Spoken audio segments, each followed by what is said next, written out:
Wednesday show. Wednesday show. No, that's not what I wanted. Wednesday show. Wednesday show. Wednesday show. It is time for Wednesday show. La la la la la la la la la la la la. La la la. Oh hey, hello everybody. Let's get this bad boy on.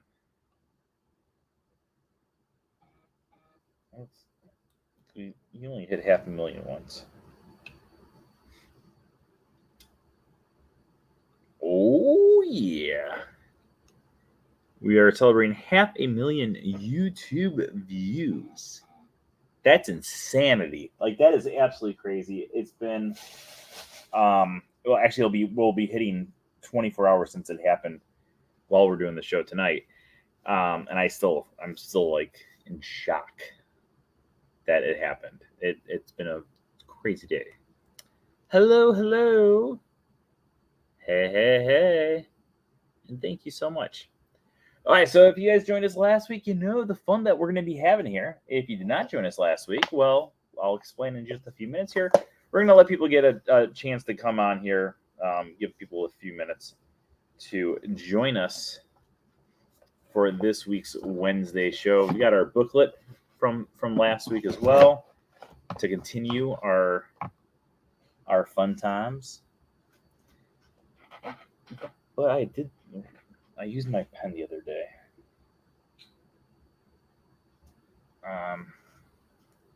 Yeah, another one over here though. So, all right.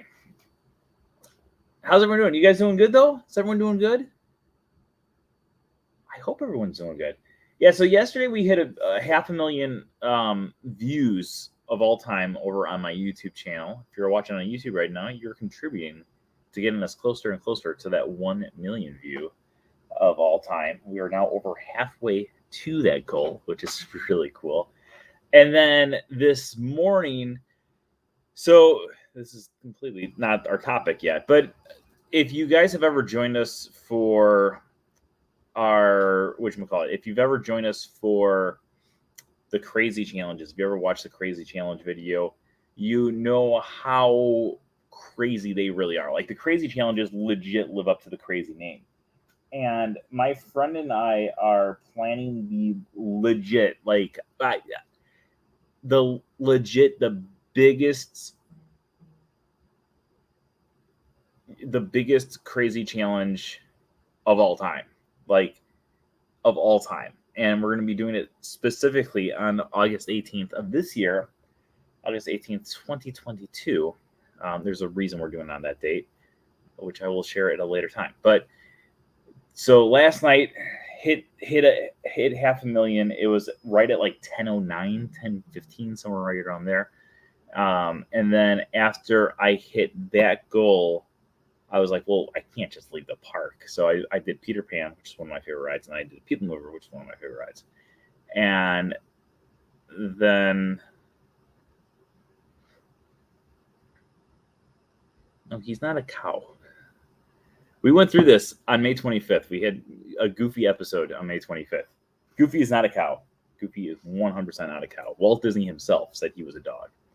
The animator, though, the other day, when I had that one video, he says that he is a man who spent too much time around his dog.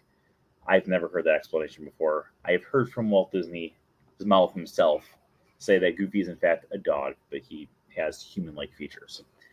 But that's besides the point. So anyways, so we're planning this crazy challenge. We're putting a lot of stuff into this crazy challenge. Like it's going to be, without a doubt, our most expensive crazy challenge we've ever done.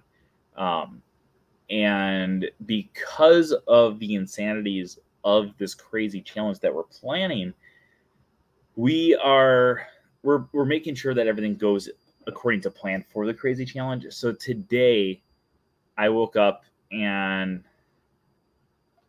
I heard the animator say that and thought, yeah, I've never heard that before. I should have put a disclaimer on the screen. This is not true. But today we went over to Magic Kingdom at 8:30 in the morning. Actually, we got there like at 8 o'clock in the morning, and are making sure that things go according to plan on that day, and we kind of have to go through and change things around. Is a ship involved in this crazy challenge? The ship is not involved in the crazy challenge. Unfortunately, I would give anything to have it so we could also include the ship. Okay, so let's get this party started because I'm already blabbing around about absolutely nothing else than anything else that we're talking about. So let's get this party started. We're going to start the 672nd episode of the Wednesday show in 5, 4, 3, 2. Hello, everyone, and welcome to the 672nd episode of the Wednesday show. Today is July 13th, 2022, and I'm your host, as always, Brent Dodge. Hello. Tonight we're going to be continuing our topic from last week, which you guys voted on, of having it so we continue. A topic which we are calling now. Last week we just said we're talking about extinct attractions. Now we are calling this, that really extinks. Because we're talking about extinct attractions. But of course, before we get into our topic, let's talk about our news for the week. Thank you, everyone who's been joining us for our Saturday in the Park. If you didn't already know, every single Saturday, right over on the From Screen and Theme Facebook page, we do a live broadcast from someplace found throughout the Walt Disney World Resort. You never know where we're going to be, so make sure you join us every single Saturday for those broadcasts. Also, if you did not hear, we hit a huge milestone yesterday over on my YouTube channel, and like I just was talking about a few seconds ago, I am still completely reeling from it. I cannot thank everyone out there enough. Like, whether you've watched one video or 100 or 5,000, I cannot thank you enough.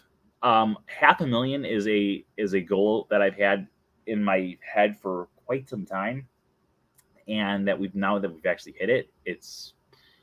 And all it's done is inspired me to like work harder so we can get to that million even faster.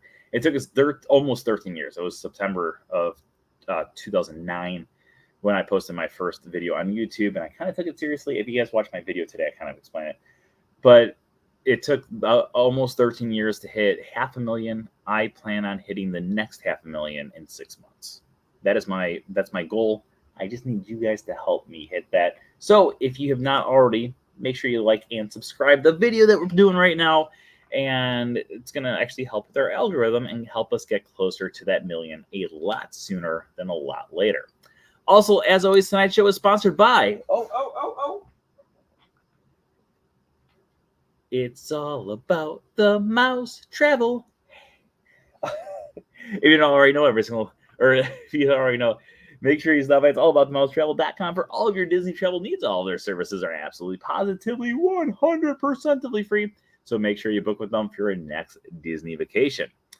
Okay, we are going to start this episode. If you guys have not joined us for an Extinct Attraction episode, which last week was our first one, this is how we've been doing it. You guys are going to we're going to spend the next few minutes here, throw out your favorite extinct attraction that is no longer around anywhere at Disney World. It could be something like Universe of Energy. It could be the Great Movie Ride. Whatever you want to throw out there, we're going to add it to our list, and then we are randomly assigning every single number or every single attraction a number and then going from there. However, you might throw out an attraction that we already talked about last week. If that is the case, I apologize, but we're just not going to go and cover the same attraction back-to-back weeks. So I apologize if you say any of those ones, but start throwing those attractions out there. We already have If You Had Wings. If You Had Wings. If You Had Wings. People Mover in Disneyland is a great one. Spectrum Magic. I love Spectrum Magic. I absolutely love Spectrum Magic. Spectrum Magic. Food Rocks is already on our list from last week, so that is going to be already in our random number generator. The Living Seas. That's a great one. The Living Seas. Okay, a few more seconds here to see if anyone else out there throws a number out there. And what we're going to do is we're going to knock off the ones that we had from last week.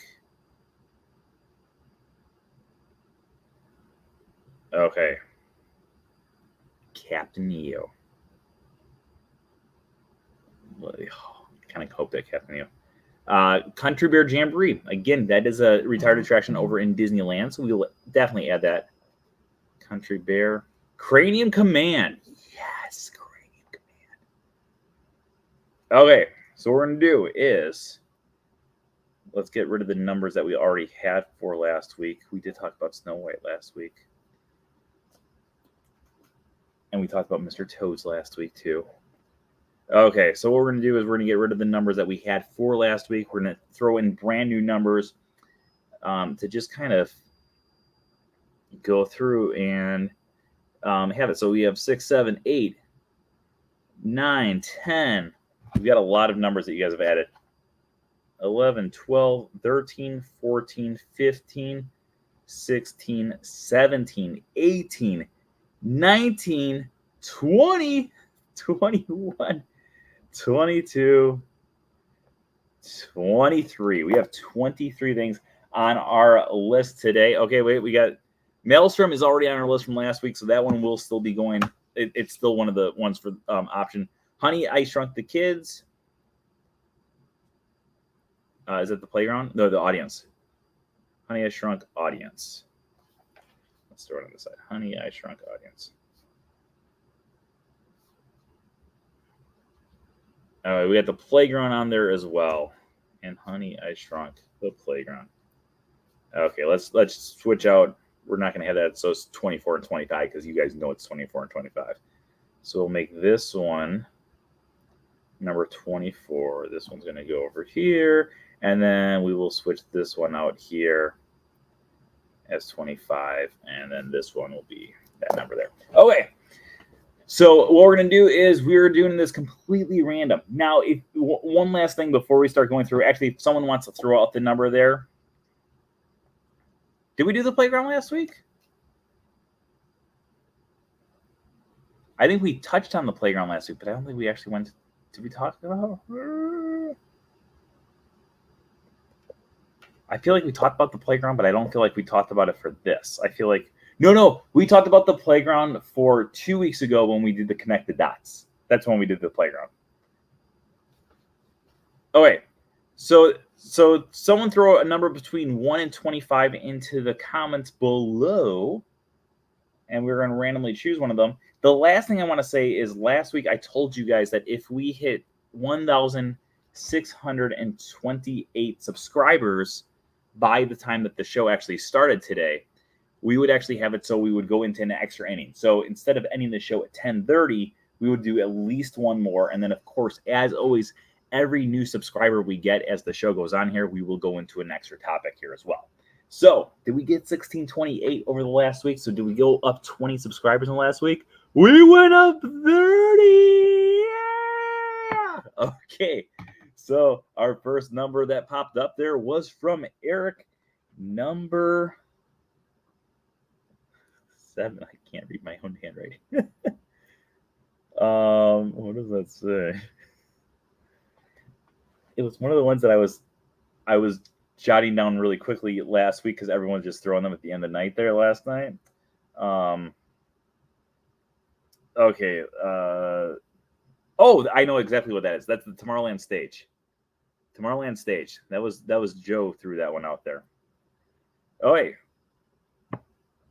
So let's talk about the Tomorrowland stage. This is going to be a short one. So we're going to do a short history about the Tomorrowland stage.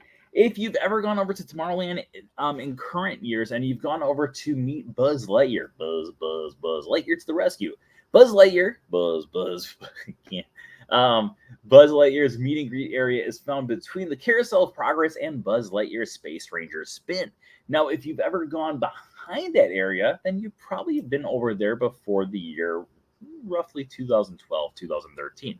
Now, prior to this time, the area back there was actually called the Tomorrowland Stage. Now, the Tomorrowland Stage was actually a very cool little area where you would actually go back there and they would actually put on different concerts for you.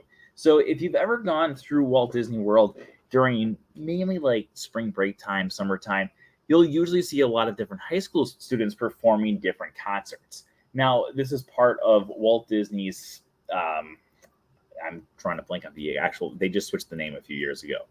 but it's a way that kids can actually come in and they can perform and kind of learn a little bit about Disney in the process. So what they used to do, in addition to marching down Main Street USA or possibly going to like Disney Springs and performing over there, they also had a stage that was pretty much specifically made for these kids to do this concert series. So the concert series ran from pretty much 1971-ish. The stage was built shortly after the park opened up.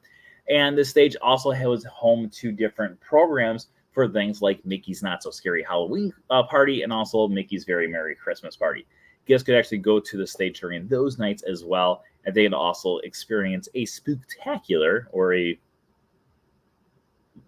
I can't think of a good pun for Christmas, but they could experience a very cool concert, a very cool show based around those holiday events. Now, eventually they decided to close up this area for a few reasons. Now, one of the reasons was they wanted to bring Buzz Lightyear into a main meet and greet location, and they figured this was actually going to be the perfect time. Second, not many people were actually going to the stage. The stage would be open for these different events, but even during Mickey's Not So Scary Halloween Party, I remember watching one of the shows over there, and it was like maybe a quarter, and that's probably being very gracious, maybe a quarter of the entire theater was filled up with people watching the show. It was so out of the way that they just kind of said, you know what, it's not really worth it. So they added a little bit more of a parking lot for the executives who work above Main Street USA. And they also had it so they added in another spot for the food and beverage cast members to have another storage area for their food and beverage, so they didn't have to travel as far to go get new things. Not that exciting of a history. So let's go to our next one. Choose a number between 1 and 25. The only thing it cannot be is it cannot be number 7, because we just had number 7. Da, da, da, da.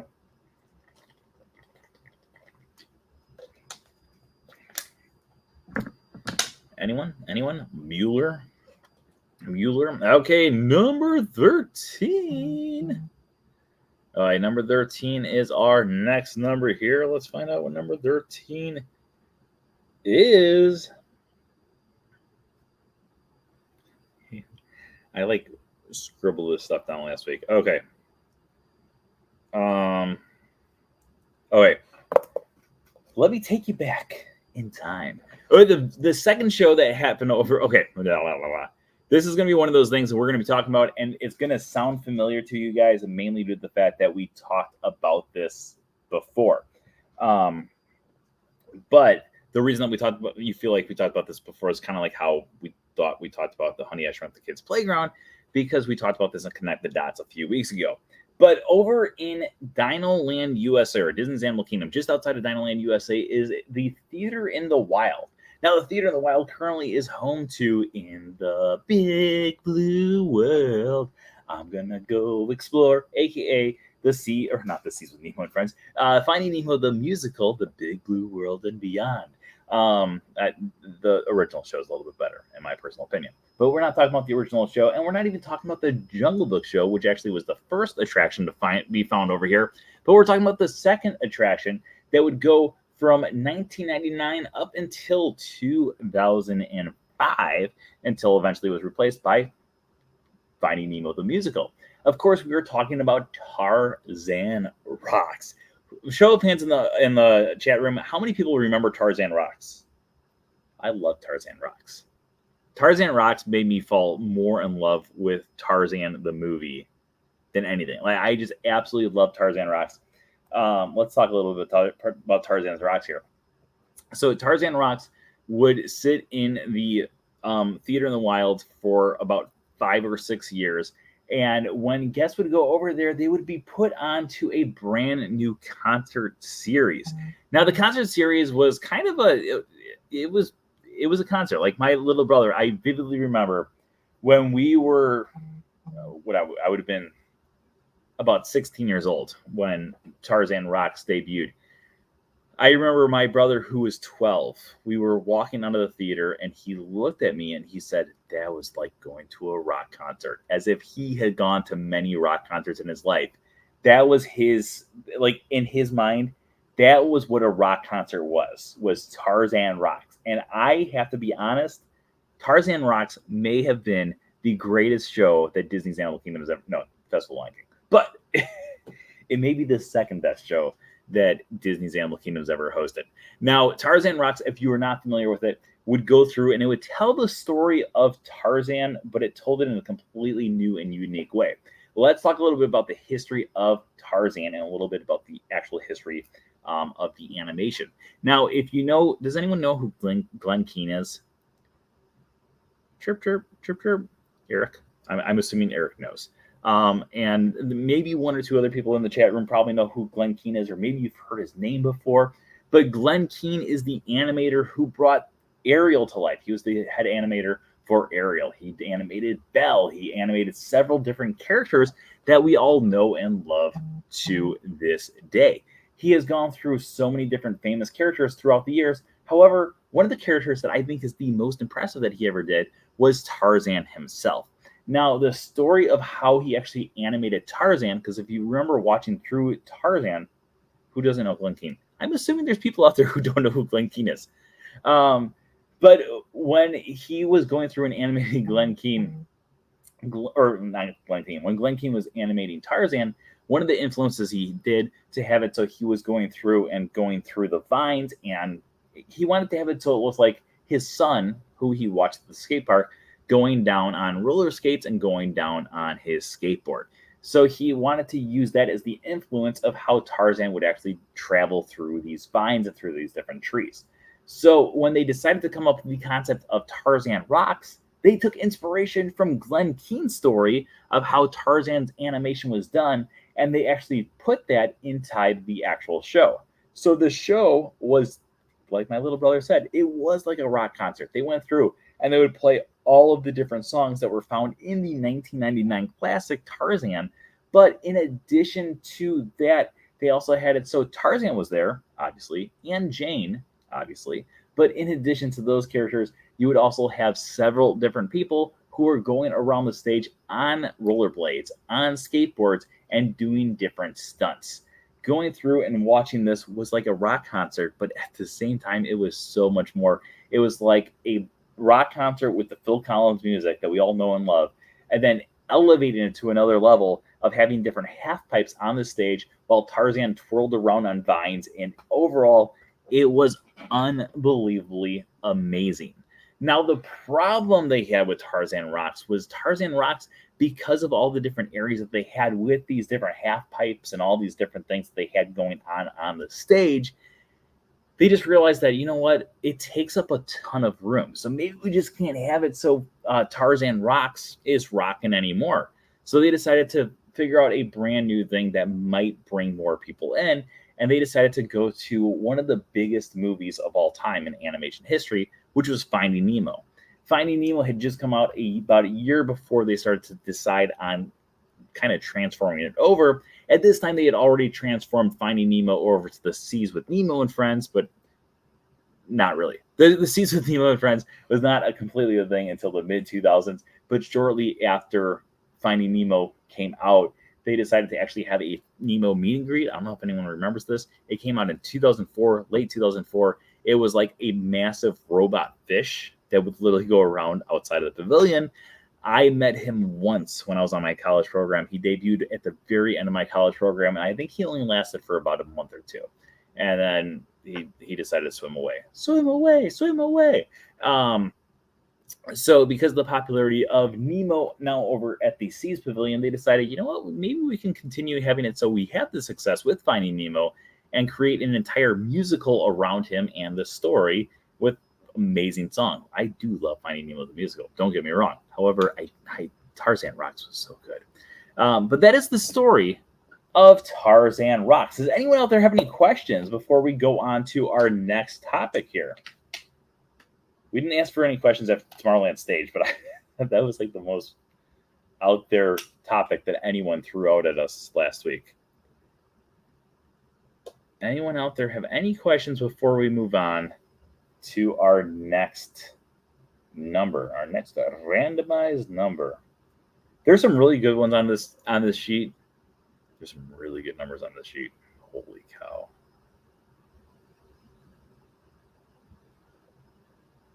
I don't even know what that says, and I just wrote it down. Any questions at all? Speak now or forever hold your peace. Oh, that says Captain EO. No questions, no questions. Going once, going twice. Otherwise, we are going to number 3. Why did they end Tarzan Rex? Kind of just what we were just talking about. It was just there was too much space there that was for the performers, and it didn't fill as many people into the stage. So they kind of restructured the entire seating area so they could fit more guests in. The different shows like that are considered people eaters not because the stage goes through and actually eats people, but due to the fact that when you are creating a park like a Disney park, you want to have it so you have different things that are going to take people out of the main roads, because otherwise the main roads are going to be trapped and busy and blah, blah, blah, blah. So that's why we have different stage shows, because that takes a lot of people. Like, think about Indiana Jones Epic Stunt Spectacular. When you go in there, it's like the whole park is in there. But in reality, if you go throughout the rest of the park, there's still a ton of people walking around. But it takes a lot of people out of the main portion of the park to take them away. So when you are creating a show and the show is popular, but you realize that maybe you can get more people in with a different different idea, different show, then they kind of go from that point. So that's kind of the big reason why they ended it. They just needed to have a little bit more space to get a little bit more people into the area. Good question, though. All right, any other questions out there? Otherwise, we're going to go to next number. Someone threw a number out into the chat room. Anything after?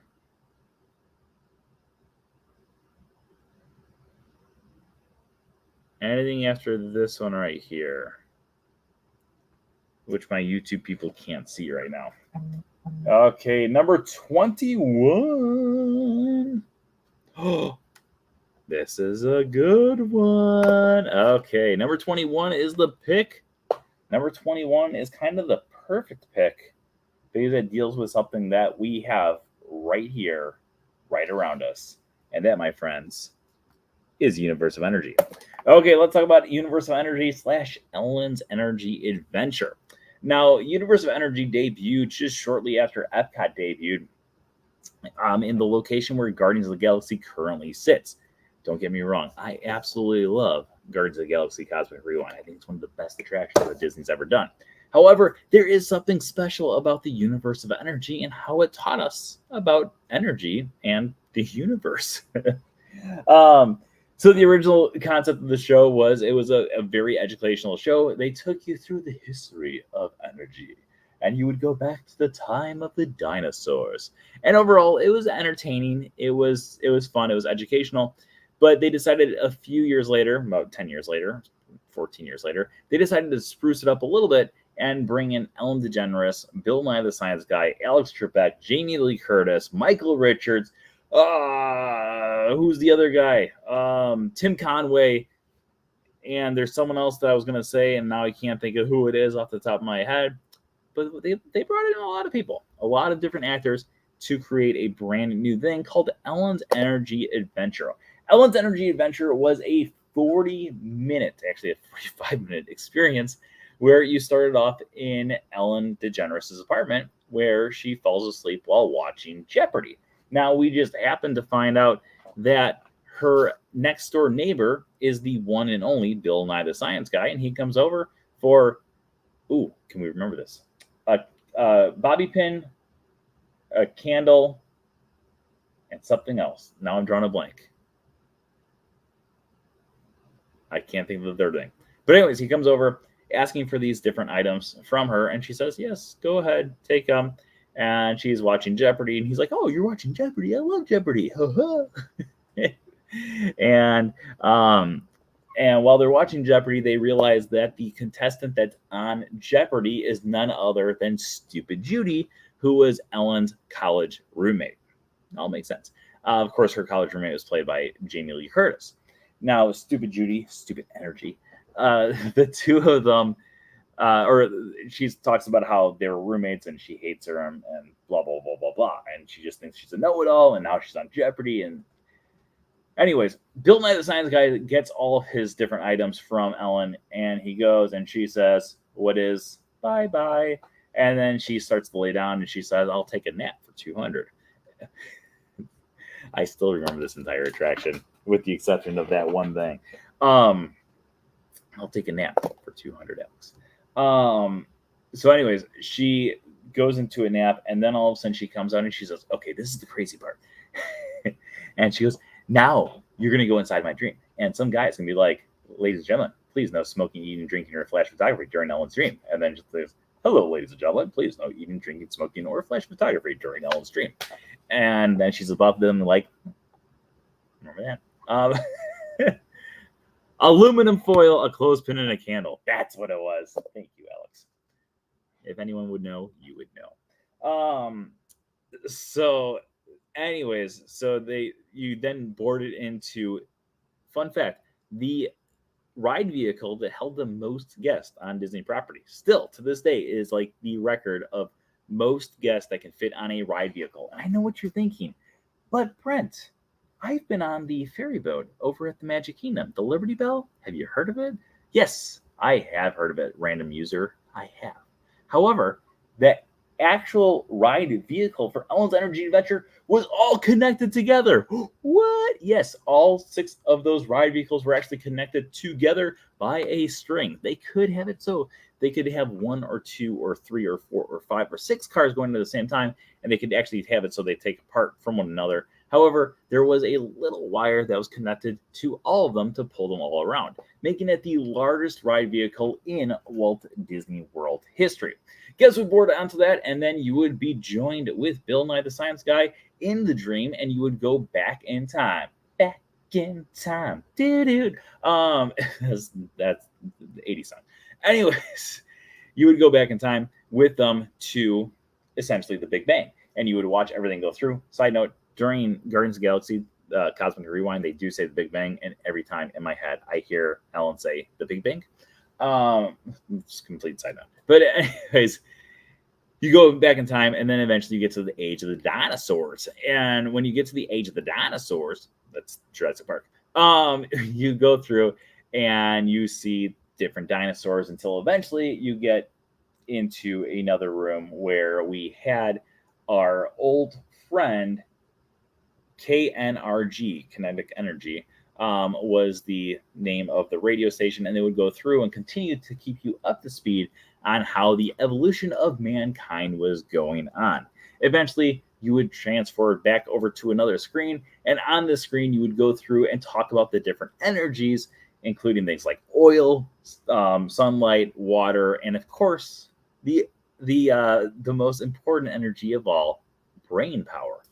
Eventually, you would get back to the game show, and when you get into the game show, Ellen was going up against Tim Conway as Albert Einstein, uncredited by the way, and also she would also be going up against Stupid Judy, Stupid Energy, and she would sweep the board with them and eventually win on the final thing with the question, or I'm sorry, with the answer. This is the only type of energy that will never run out. What is brain power? That is correct. And then everyone would get so excited. You would all go out to the lobby. You would all want to talk so much about energy with your family and friends because the entire thing brought so much energy to all of us around the world. Cling. Okay, that kind of sums up Ellen's Energy Adventure. Go into the comments. Let me know if you have any questions about Ellen's Energy Adventure, because I'm sure there's some questions out there about Ellen's Energy Adventure. We went to yes, we did go to the Hoover Dam during it. Hydroelectricity. We went everywhere. And Bill Nye flew a helicopter, and then that helicopter flew underwater, and we saw some sharks. And then she goes, "Rise, rise!" Rrr, rrr. And then at one point, you would be driving in the cart, and Bill Nye was like, "When did you get your license?" She's like, haha. And then she almost hit someone. Yeah. So, yeah. Any nods to it in Guardians of the Galaxy? That is a great question. No, there actually is. So there's a few different. The Lopez brothers are. Oh, let's talk about that. We'll talk about that in a second here too. Let's talk about the references here first.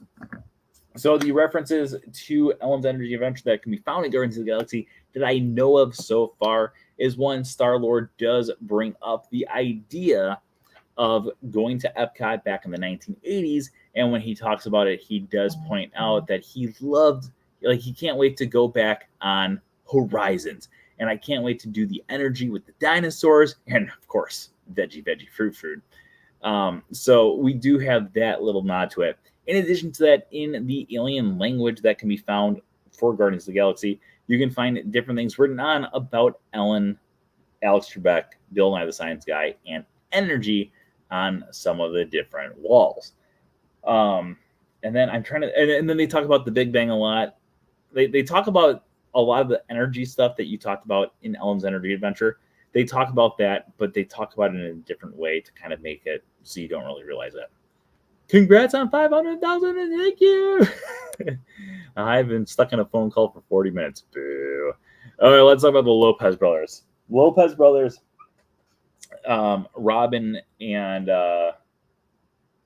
Brooke Lopez, the two professional basketball players that actually both have played for the Milwaukee Bucks at one time. Yay! They were at the very final ride-through of Ellen's Energy Adventure of all time. I was on that exact same ride. So when we went on Ellen's Energy Adventure that very final night, that fateful night back in August, not this year, but it was awful. It was awful. Actually, it was still to this day probably my favorite ride experience I've ever had. So I was with my friends Alex and Ashley. They're on here. Hello. And oh, hello, love pugs. So we were all on Ellen's Energy Adventure. We were in the line for the very last one, and then the Lopez brothers came up and started taking pictures. They were like in tuxedos, and we were doing a live feed, and it was actually Eric who wrote this question. He's like, "Oh, those are the Lopez brothers." So my plan was when we get into the pre-show room, I want to have it so we go straight to the door, and we can watch the pre-show from a weird angle, because my goal was to have it so we were the very last row of the very last vehicle. So we could say we were the last people in every single room of Ellen's Energy Adventure as we went through. Like, I was like, this is going to be the plan. It's going to be the best way that we can send off this attraction, and be really cool to be the last people in the entire thing. So if you guys ever did Ellen's Energy Adventure, and if you remember the ride vehicle, the very last row was exclusive to wheelchairs.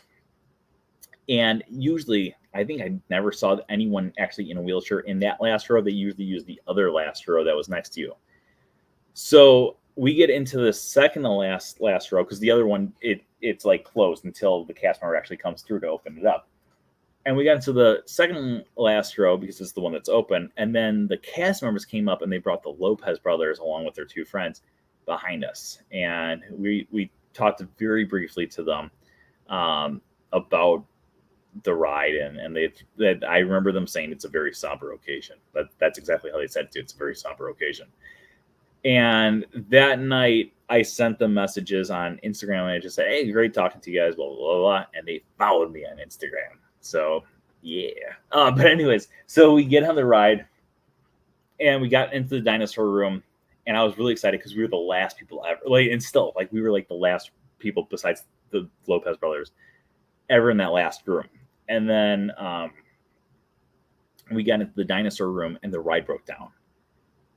And we're like, oh, I can't believe the ride's broken down. Like, this is the last ride ever.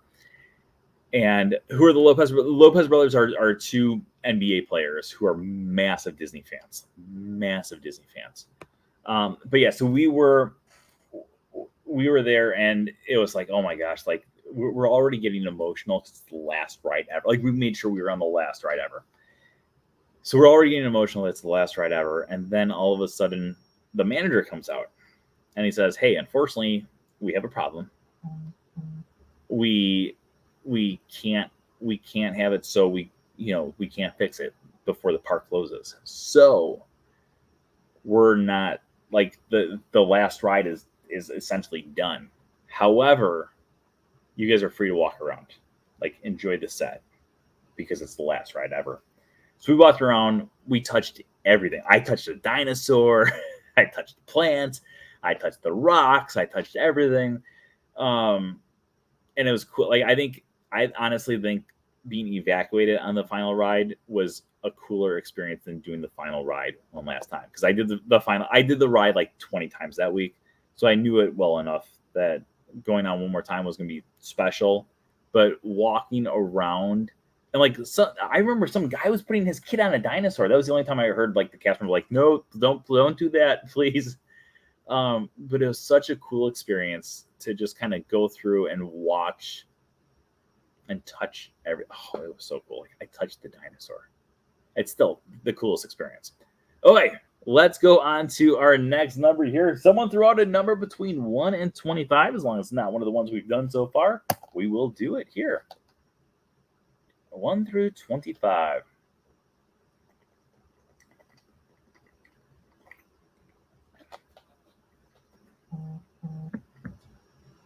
And also, a friendly reminder. This we are going into one extra inning so far because we did get to that goal that you guys wanted to have it, so we hit. That you guys want to hit. I wanted to hit. So we will be doing that in just a few minutes here. Okay, let's go here.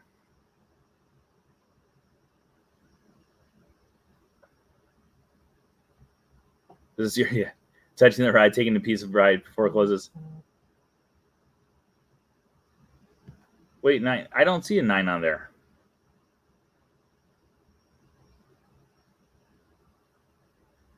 All right, so 16. 16 is the one that we got. Oh, wait, 16 is one that I never got to experience because it closed before I was even born. So let's talk about it. 16.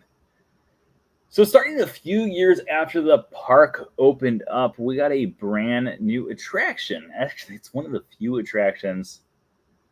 Yeah, I got my $500,000 button on there. It was one of the few attractions to open up ever on Main Street, USA. Does anyone know what it is? Before we even say what it is, does anyone know what retired attraction we're going to be talking about on Main Street, USA? Oh no, we switched up the numbers today. We switched up the numbers today. If you throw a 1 in front of it, maybe you'll have the one that you want, though. Not the theater. Not the theater.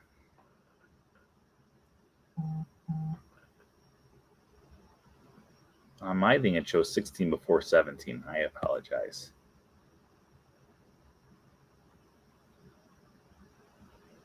Lauren, we'll let you go next. Because we have at least one more that's in us today. Unless we got some more subscribers, then we got 2 more in us here. 2 more? Should we look at our numbers? Do you guys want to look at the numbers now? Oh, we do. We got 2 extra innings. We have gone up 1 new subscriber since we started. So we are definitely going into 2 topics here, if not more. So keep on inviting people to join us. The Swan Boats. The Swan Boats is what we're going to be talking about right now.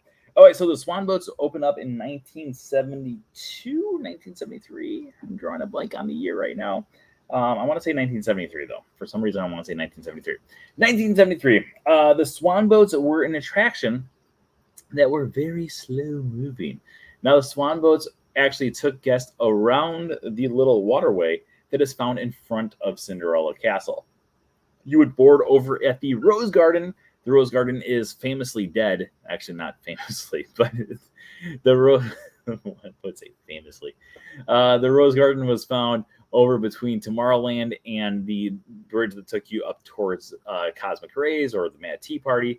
In between that 2 area, there was a Rose Garden. If you guys would walk around, there was different roses. Surprise, surprise. And in addition to those roses, you would also have it so you could find a little balcony at the bottom that looked like it was used for something at one point, and that's due to the fact that it was used for the swan boats. So guess what actually bore these swan boats? And the swan boats were actually created, or not created, they were done completely by a cast member who, of course, naturally, this is actually, I think, the only time in Walt Disney World that they had this requirement, that the cast member had to be a female. There were no male pilots. They were only male pilot. Someone who flies the mail. They were only female pilots. They would actually go through and take guests around the area there. So you would go on there and they would kind of do a little spiel and talk a little bit about Cinderella Castle, talk about the hub, talk about the garden area. And you would go starting at the Rose Garden, you would go towards Main Street USA, not towards the castle. You would start going towards Main Street USA, and you would go underneath Main Street USA. There's like a little tunnel there. It's still there to this day, but they shrunk it down a little bit. You could fit the Swan Boat in a lot easier back in the day. But they would have it so that would go underneath it, and then you would eventually go past the Crystal Palace, go over by the entrance to Adventureland, and then eventually under the bridge to Liberty Square, underneath the moat for the castle, and then back to the Rose Garden. Overall, it was a very, very, very, very short experience, but overall, a lot of people did truly seem to love it, mainly due to the fact that it was a very cool and very unique experience. It would eventually close down, mainly due to the two different deciding factors. One of them was the fact that there was no track. The people were actually piloting the boats themselves. They were actually driving these boats around. And when they would drive the boats around, some people were a lot slower at driving than the other people driving the boats. So because of this, there were some times where there was traffic jams. There was other times where cast members would just pass other cast members out on the boat. And of course, sometimes this would also lead to people getting into car crashes or boat crashes, swan crashes, bird crashes. I don't know. But you would go through and eventually they just figured that enough people were kind of complaining about the attraction. And also, too, they decided that it just was kind of holding up the line. There wasn't many people who were going on it. And maybe you would just have people kind of like hanging out, waiting to board. So they decided to get rid of it, mainly due to the fact that it was not that interesting to a lot of guests. There is still a reference to the Swan Boats that is found, ironically, in all places, in Space Mountain, the land of tomorrow. When you were actually exiting Space Mountain, on your left-hand side, you can find a control panel, and it says retired experiences or retired ports. And one of the retired ports is MSU for Main Street USA, SB for Swan Boats. Oh, hey, someone else out there. Oh, I said Lauren could do it because Lauren thought she said hers before the other one. So, Lauren, you are our deciding factor for this one. Give us a number between 1 and 25. So after this one, we have 2 bonus rounds still. This one's going to get us into the end of our show, and then we're going to have 2 bonus rounds.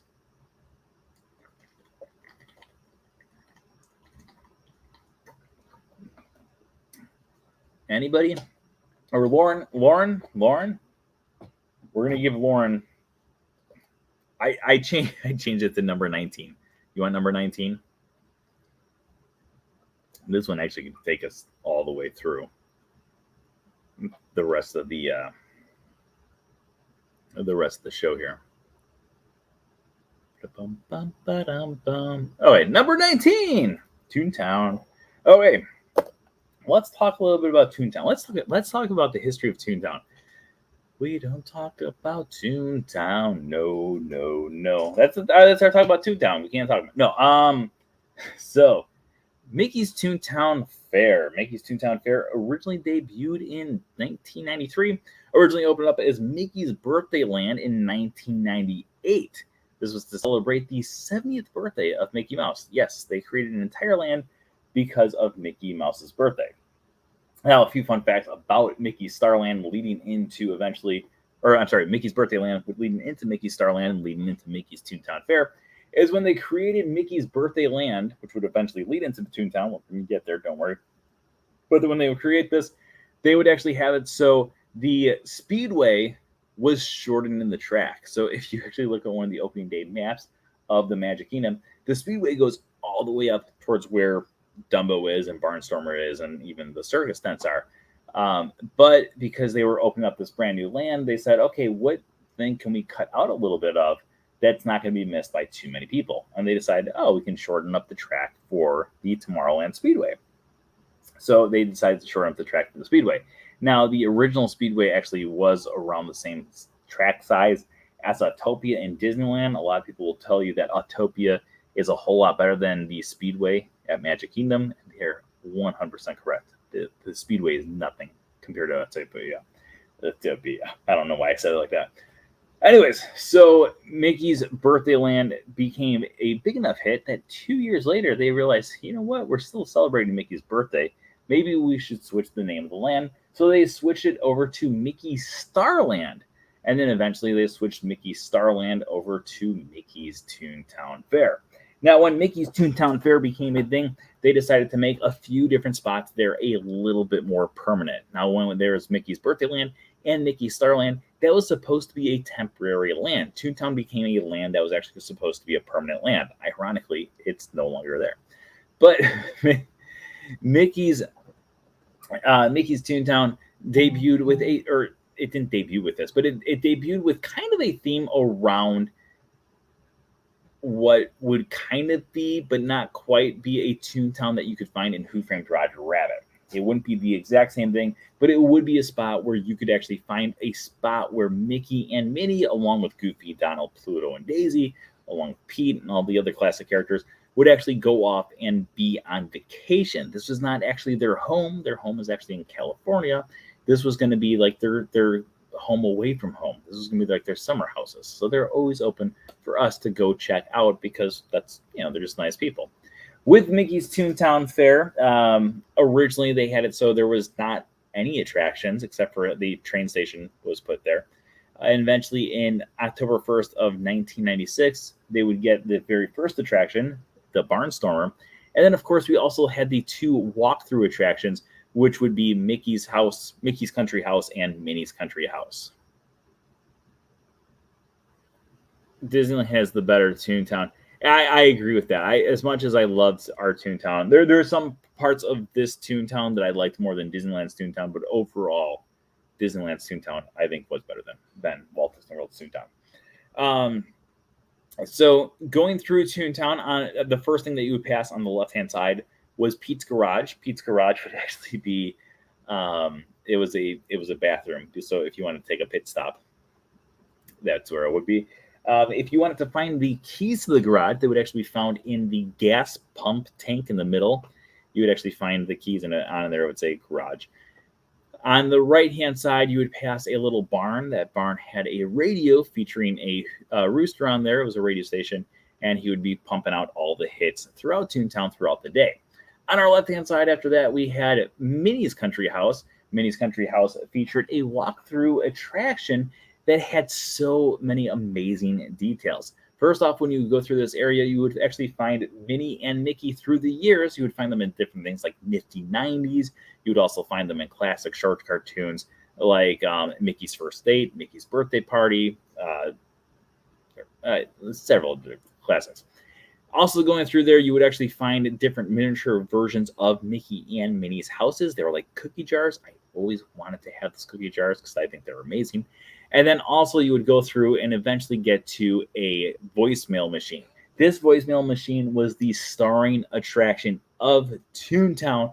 I will always fight anyone who says otherwise. You would go there and you would listen to it, and they would have so many different things playing through and talking about Daisy wanting to meet up with her, Mickey wanted to meet up with her, Donald getting upset because he can't find something that she lent him, and so much more. On the back wall of the voicemails, there was a bulletin board, and on that bulletin board, you could find so many amazing details.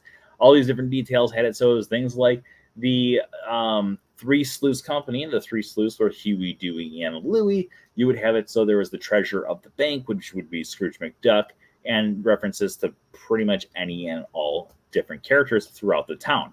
In addition to that, we also had the seal of approval, which featured the seal from the cartoon Mickey's Seal. After that, you would go into the kitchen. The kitchen had so you could open up things and you could play with things, and it would actually cause different interactive items to happen. And then you would go to the back porch, which had Minnie's Garden. Inside of Minnie's Garden, I loved everything about this place. Oh my gosh! Now, like I'm flooding back, like now that I'm going through the attraction in my head. Inside of Minnie's Garden, you had a book on the table. On this table, you go through, and it would actually tell you about the different flowers that were in the room. But if you looked around, you could probably figure out all the different flowers. For instance, there was a little flower, and on the face of it was a tiger. It was a tiger lily. Then there was a little lion one, a dandelion. Then, of course, you had ones that had Daisy's face on it, daisies. You had ones that were kissing, tulips, and so many other great little puns that could be found throughout the room. Eventually, you could go to the back area of her house, and back there, oftentimes, you could actually meet Minnie Mouse herself. After that, you would go to the next area where we had the town square, the judge's tent, all that other fun stuff. In this area, you could actually meet different characters. The last ones you could meet were Tinkerbell along with her fairy friends. And then also in front of that, you would find Cornelius Coote, where in front of it, there was a statue that said, here's Cornelius Coote. He built this place with his loot. He went on to find Mickey's Toontown Fair. Because of him, we dedicate this square. And then on our right-hand side, across the street from there, we would have the Barnstormer. The Barnstormer took place, like I said, October 1st, 1996 is when it first opened up. And it took the place of a barn that once sat there, which was home to Minnie Moo, a cow that actually was born with a spot of Mickey Mouse on the side. It was a hidden Mickey on her side. Minnie Moo would eventually be moved over to Fort Wilderness, and unfortunately, she did pass away. Oh, Minnie Moo, we miss you. Next, or the Barnstormer had it, so it's the storyline of you're going with Goofy and going on a crop dusting tour, and you would actually go through the barn at one point. Oh my gosh, I love this place. I absolutely love this place. When you would get off of the Barnstormer, right next to the exit, you could find Donald's boat. Inside of Donald's boat, you could find a map of all the journeys around Duckburg area. You had islands that looked like Donald Duck. You had islands that looked like Daisy Duck. But if people weren't really paying attention, you wouldn't realize they looked like Donald Duck or they looked like Daisy Duck. There was an island that was shaped like Scrooge McDuck's Money Bin. It was called Money Bin Island, something down the lines of that. And then you could pull on a string, and then the horn would blow. Right across from that, you could find Toon Park. This was the only reference that you could find for Chip and Dale in the entire area. By the way, I'm shocked. Usually at this point, there's one person who's like, how does he remember this stuff? I don't know. Anyways, you would have Toon Park. Toon Park was a very small area. It had a little slide. It had a little, that was about it. There was like a slide there. And that was, I went on it on the last day. So I could say that I had gone on the slide. And the slide was like literally from here to here. It was like the smallest slide in the world. Anyways, on the other side of that, we had Mickey's Country House. Mickey's Country House was not as interactive as Minnie's house. When you would walk in on the left-hand side, you would have Mickey's bedroom. When you looked at his bedroom, everything in his closet was the same tuxedo over and over and over again. On the ground was the same shoe over and over and over again. Pretty much everything in the thing was like Mickey is just a force of habit. On the right-hand side, we had the living room. Here you could actually hear the here you could actually have it so you could listen to Duckburg U playing off against different colleges. They would have the announcers going through there and doing different interactive things. Side note, if you drop something into that room on accident, an alarm would go off. I learned that the hard way when I was taking a picture, and I dropped something when I was leaning over to take a picture. The next room down on the right-hand side was the game room. If you looked at the paddles that were found there in the ping pong table, one of them was shaped like Mickey, one of them was shaped like Donald, and the other one was shaped like Goofy. Across the way from that was the home decoration going on for Mickey's kitchen / his laundry machine. There was a sign there as well saying, Mickey Mouse, we are so sorry for the trouble we caused you. We will be back to fix this. Donald and Goofy. You would exit through the back area, and then you had two options once you left. You could either go to the right or you could go straight. If you went to the right, you would enter into Mickey's Garage. Inside of Mickey's Garage, we had the Mojave Oil Company can found on the right-hand shelf all the way to the very end, next to the blue box. I'm not even joking. This is actually true. Mojave Oil Company was a reference to the oil company that could be found at the end of, or not at the end, but in Catastrophe Canyon over at the Studio Backlot Tour. If you went straight instead of going right into the garage, if you went through the garage, it was just like the end of the attraction. If you went straight, the attraction continued. Here you could find different items found throughout Mickey's Garden, including things that were pressed, obviously, by Goofy's footprints. They were squashed. They're squashed. You could find different pumpkins. You could find a lot of different fun little puns found in the back area. Not the red box, the blue box. Exactly. Then you would go into the judge's tent. The judge's tent was the spot where you could meet the one and only Mickey Mouse. The first area was a room where they had a projector on the far wall and would be playing different Mickey Mouse cartoons. You would actually find a little projector room out the top, and the projector room was being run by Goofy himself, but you would never actually see him. You would just see shadows. Then you would go through the next room. In the next room, you would eventually enter into like a little area that was not as elaborate as the Toontown meet and greet area, but you would go into the next area, and it would be like you're kind of going through a few of the short cartoons, but not quite really. It was like different props, but not too elaborate. And then eventually you would get into a room where you would meet Mickey Mouse himself, and he would have a thing behind him saying the judge of the fair, because Mickey Mouse was the judge of the fair here at Mickey's Toontown Fair. Eventually, this would close down to make way for New Fantasyland. It would close down in January of 2011, and ever since then, it has been sorely, sorely missed by yours truly. Okay, let's go to your questions. Does anyone have any questions about Mickey's Toontown Fair? Oh, I miss Mickey's Toontown Fair. That took me back, just talking about that stuff. I loved Mickey's Toontown Fair. I went to Mickey's Toontown Fair on the very last day that I was there, but I had to work that night, so I didn't get to close it down. And then that's still to this day, I'm like, oh, I can't believe I did not get to close that down. No questions coming through. All right, we can do two more things here. You guys have earned yourselves 2 overtime. What are the chances they'll tear down New Fantasyland and bring back Toontown? I'm guessing slim to nil, but nothing's impossible. So possibly, we'll see. Okay, someone throw a number between 1 and 25 out there into the chat, and that's gonna be the next one that we are gonna be doing here. Number 1, right away. Number 1 is the first one to pop up. Okay, we are talking about an attraction that didn't retire once, but it actually retired twice. What? Okay, let's go back to 1986, where we have the Band of Mischief Pirates, or not pirates, but mercenaries. I don't even know what you would call them. But a band of they say it too, and I can't think of what it is. The Cosmos.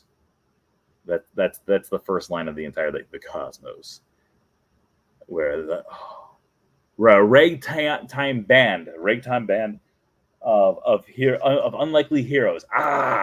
That's it. Led by the infamous Captain EO. Okay, it never made that noise. It really should have though. Instead of hearing Michael Jackson sing, that's what we should have heard. That's the Spider-Man song, the theme song. Anyways, Captain EO originally opened up in 1986. I just inhaled air in a weird way. Debuted in 1986. This was the attraction that I was more scared about than any other attraction as a child. I remember seeing this attraction as a child. I must have been 4 or 5. My mom brought me in, and I remember us leaving. It's one of my earliest Disney memories. I don't even know if my mom would remember that, but I remember it. I vividly remember it. I remember Angelica Houston. You know. So subtitles are hilarious. I don't have the subtitles on myself. I know what I'm saying. Uh, so, so there's that. So, what was that? So anyways, so Captain EO opened up, and on there we had Major Domo, Minor Domo. That was the two robots. We had Hooter, and then we had Fuzzball as well. They were the ragtime band that joined Captain EO, aka Michael Jackson. Now, this attraction actually came around because Francis Ford Coppola and George Lucas teamed up with the Imagineers and Michael Jackson to create a brand new music video. We are here to save the world. And at one point, we got to watch him do the moonwalk. So essentially, Captain EO would go around the universe and go to planets that were in distress, and he would turn the bad guys into good guys by singing and creating the power of song naturally. Like, whoever thought about this attraction was a genius. I think it was a funny attraction. It was about a 20-minute attraction. It was a very, very long, very, very, very long 3D movie. The first half, there was no singing. Eventually, they would get to a planet, and when they would get to the planet, they would be kidnapped. And when they were actually kidnapped by these people on this island, EO would have to go in, and he would have to save the day by singing and dancing and changing people into good people. It was like these and my favorite was when the one guy, there was one of the dancers in the background. He was like so like he was the guy that everyone remembered. He was like side note, you've never seen this. Doesn't make any sense if you've never seen it. There was these poles, and there was these people that were like stuck in the poles, and he would like and zap these people, and then they would start coming out of the wall. And this one guy came out of the wall. He's like, that's exactly how he came out. And you could tell that the guy thought he was like really hot stuff. Anyways, he's right behind EO on the right hand side when he comes out of the wall, and then the next shot he's a completely different actor. Like it's like they scrapped the guy. They're like, okay, that was really good how you came out of the wall. We're keeping that, but the rest of the stuff you did is terrible, so you're out. I always found that funny. Like he changed he changed complete appearances, and if it wasn't like such a memorable, like most people probably would never realize it, but every single time I was like, that's a different guy. Anyways, so Captain EO would go on for a long time, or not a long time, but it was around for about 7 or 8 years until eventually Honey, I Shrunk the Kids became a huge hit back in 1989, and it spawned a bunch of different sequels, including Honey, I Blew Up the Kid, or the baby. And when that came out, eventually they decided they were going to do a sequel, but the sequel is actually going to be a Disney attraction called Honey, I Blew Up, or Honey, I Shrunk the Audience, not Blew Up the Audience. Honey, I Shrunk the Audience, and we're going to talk about that at some other point because that's one of the other attractions that you guys have on here. But Honey, I Shrunk the Audience took the place of Captain EO. It was the only place they could really put it because they wanted to have a 3D attraction, and that actually tied in with the Imagination Pavilion, so they tied all that stuff together because of that. However, because of this and because of the replacement, Honey, I Shrunk the Audience would run from the mid-1990s all the way through the 2000s, and then in late 2000s, 2009, right? I want to say 2009, Michael Jackson passed away. And when Michael Jackson passed away, a bunch of people on Disney forums and the whole Disney community was like, we need Michael Jackson back. We need to have it so you guys bring Captain EO back. And Disney, literally within like 48 hours, was like, you got it. So they got rid of Honey, I Shrunk the Audience, and they brought back Captain EO. So Captain EO would come back in 2010. And when it came back, it was a huge hit again. But then as time would go on, people were like, okay, this is like an old movie, not really realizing that the reason it came back was because Michael Jackson passed away, and a lot of fans actually wanted to have it come back. So it would go on for another run for a few years until eventually it would close down to make way for the Disney and Pixar Film Festival.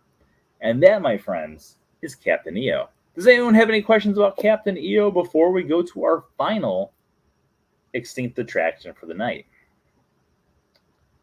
Anybody? I don't know if you can hear me or if you're even there. Otherwise, if anyone wants to throw out a number, where was that located? It was located at the Magic Eye Theater. If you don't know what the Magic Eye Theater is, it is the theater that is attached to Journey into Imagination with Figment. So you got Figment here. You got Figment right here. And then to the left of it, you go up the little hill, and that's where you can find, still to this day, the Pixar and Film Festival, the Disney and Pixar Film Festival to this day, and that's where the Captain EO show was. Yeah, next to Figment. Do you know who directed it? Yeah, the film was actually directed by Francis Ford Coppola. So, famous director. The producer was George Lucas. The star was Michael Jackson. The Imagineers were the people who helped create everything and bring it together. So overall, amazing thing. Also, I should note that the second rendition of it, after it was replaced by the attraction that replaced, when they came back with the new version, because the theater was fitted with all these different special effects for Honey, I Shrunk the Audience, they decided what they're going to do is they're going to use those same special effects for Captain EO. So at one point, Hooter sneezes and snot flies in your face. Also, there was times where like the theater would start rocking to the beat of the music, which I always found really, really entertaining as well. Okay, final number for the night is going to be 25. 25. I moved 25 to a different spot because I figured where'd 25 go? Oh, okay, number 25. All right. This is one of the few attractions, if not the only attraction. Is it the only attraction? I think it's the only attraction. I think this is the only attraction in the history of Walt Disney World. I could be wrong. I'm drawing a blank right now. It's the only attraction where guests could board the attraction in not just one land, but two lands. Of course, the attraction we're talking about is the Skyway. Now, the Skyway had two names. One of those names was Skyway to Fantasyland, and the other one was called Skyway to Tomorrowland. What? So the Skyway would open up with the park on October 1st, 1971, taking guests from either Tomorrowland to Fantasyland or from Fantasyland to Tomorrowland. If you had the ticket for it, you could only travel one way. You could not travel all the way around. It was just a one-way trip from Tomorrowland to Fantasyland or from Fantasyland to Tomorrowland. So choose wisely. We used to go from Fantasyland to Tomorrowland when we were kids. When you would go on to the Skyway, there was a few different things that I think are worth noting. Number one, still to this very day, over in Fantasyland, over by the line for Peter Pan. Okay, let's put this in perspective here. Crack. When you're in Fantasyland, you've got Peter Pan in front of you. On the right-hand side, you've got let's do it this way. Peter Pan in front of you. Over here, the pathway goes down towards Liberty Square. Over here is the pathway to the rest of Fantasyland. And then a little behind you is It's a Small World. It's a small world after all. Oh, no, anything but that. That's from The Lion King. Anyways, when you were there and you were or still to this day, when you're facing that, you can find a picture of a deer up on the wall. This picture of a deer is actually a reference to the Skyway. Why is it a reference to the Skyway? Well, if you ever went to this area before the year 2011, you used to hear you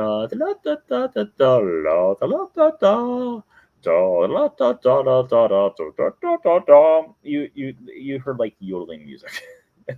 That was terrible yodeling music, but that was the beat of the music that used to be found in this area. So anywhere from Small World / Peter Pan down to Liberty Square, this was the music that we would actually hear there. This was actually going between the Skyway along with this picture of the deer. Now, if you've ever been over to Disneyland, there's the same picture of a deer over in Disneyland near the Matterhorn. Now, the Matterhorn did not have the Skyway there, but the Skyway was over in Fantasyland, over by where Casey Jr. currently sits. That's where the Skyway was over there. But that's besides the point. The point here is the Skyway station here was supposed to represent kind of what the Matterhorn was over in Disneyland, / it would have the same music, same theming, same a little bit of everything. So when you were in that area, you would actually have the deer that was found in both areas found there, featuring the Skyway, not the Skyliner, the Skyway. If you went over to Tomorrowland, where the current stage sits over in Tomorrowland, kind of in front of the restrooms over by Space Mountain, that was actually the spot where the Skyway station once sat that would bring you over to Fantasyland.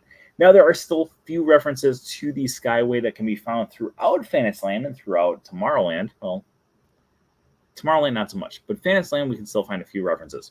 So if you've ever gone between between Peter Pan and It's a Small World, you can find these like rock structures on the ground. They've been slowly taking them away, but they are drains. If you look, there's a drain right in the middle of it. These rocky structures are not just drains, but that was actually the original infrastructure, or the giant poles that would be going up for the Skyway. So when guests would go from the one spot to the other spot, this is the giant pole that would be in the middle of the land, helping guide my sleigh tonight. Rudolph with your nose so bright. And then, so it would actually take you from the one spot to the other spot. The really unique thing about this attraction is there was not really a big storyline besides the station itself over in Fantasyland. Tomorrowland Station was very dull, very bland. But the cool thing about it was it gave you unique perspectives of the entire park. So when you were up there, you could look down at the roofs of Fantasyland. You could look down at the Speedway, and also you could have some really, really cool views of the castle as well. Eventually, they just realized that the maintenance for this attraction would cost way too much money. And because of some incidents that happened, which were causing more of safety issues, they decided that they were going to close this up forever. So the attraction would close up in the late 1990s, and shortly after, the poles would disappear along with the ride vehicles itself. The actual Skyway station did sit out there above the hill for years and years and years, until eventually it was taken down to make way for the Tangled toilets that still sit there to this day. One of my favorite things about the Skyway is when I did my college program, that was one of the things that we were allowed to check. Again, oh my gosh, you guys are right. I do talk about, like, I have gone to a lot of these places. We were allowed to go up there as custodians to check. There was a trash can up there, which I never understood why there was a trash can up there, because no one was allowed up there. But we were allowed to go up there every now and then. And we weren't allowed to go up all the time, but we were allowed to go up every now and then to check the trash. And on my last night, there was one of the girls that I mentored on my college program. She came a few months after I did, and she said that I was her mentor. That's as much of the mentoring program was for her and I. But I was not an official mentor. I was more like a Mentos, the fresh maker. Not an ad. But where are they going with this? On my last night of the college program, she was like, I want to take you up there so you can look over the land that you influenced through over the last year. And I said, well, I want to clock out and ride Space Mountain. And that's what I did. But yeah, we could go up to the Skyway, and I wish now that I know that it's closed down and permanently disappeared, I wish I would have gone up there and taken it. Is there any reference to these retired Skyway at the new gondolas? Not really, besides the fact that they're kind of the same basic principle. I don't really know her, but I'm Facebook friends with one of the girls who was one of the Imagineers that actually was in the meeting when the Skyliner was created, or the idea of it was created. And what she posted on Facebook, this is the story that she posted, and I'm assuming it's true because she was part of that team that created the Skyliner. she said that they were at a lunch meeting one day. The Imagineers met up for a lunch meeting, and they were talking about how there's a traffic problem at Walt Disney World, which when I first moved down here, the traffic was awful. Like this opened up a lot of possibilities. So she said during the meeting they were kind of coming up and pitching ideas and how to reduce the thing, whether it was like tunnels or a different area. And one of the things that came out of it was the bus loop that's over at Disney Springs, where they have their own lane, which it really helps out. And then the other thing that they came up with was, she said, someone in the group said, it'd be cool if we brought the Skyway back. And a bunch of people laughed. And then a few people said, oh, that would be cool. And from that, the Skyliner was actually born, which I think is really cool because it's just a bunch of Disney fans. It just shows the Imagineers are just a bunch of Disney fans who are like, oh, it'd be cool to bring this ride back. They're like, oh, wait a minute, we can bring that ride back.